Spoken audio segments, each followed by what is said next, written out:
Former drug dealer Doug Ford completely botched the rollout of cannabis in Ontario. Let me explain. Originally under the Wynne Liberals, we were going to have an OCS that was going to be the equivalent of the LCBO, but for cannabis. And Doug Ford was like, nah, private industry, yo. And then he did that lottery system and just gave out way too many licenses for stores. How do we know it's too many licenses? Because a lot of businesses are failing now and they actually aren't making enough profit to survive. Like, look at this map of Toronto.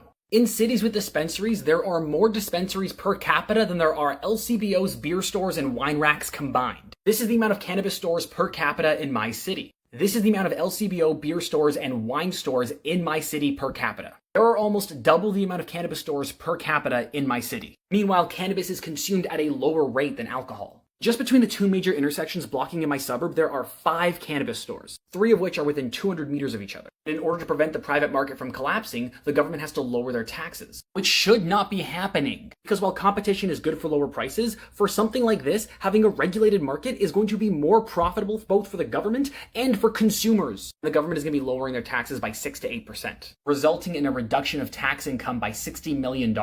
Which is 1/3 of what the government makes in profit. And literally the communications officer for one of the larger companies in Ontario that owns 20 stores is saying that they don't think you're going to see a difference in retail pricing. I think most products that consumers are buying today on shelves will remain fairly close to the same price. We are going to be giving a tax break to these companies and we are not going to see a trickle down of savings for consumers. So now we're seeing less government revenue, we're seeing less profits for businesses, and we're seeing higher prices for consumers. Which is why I keep saying,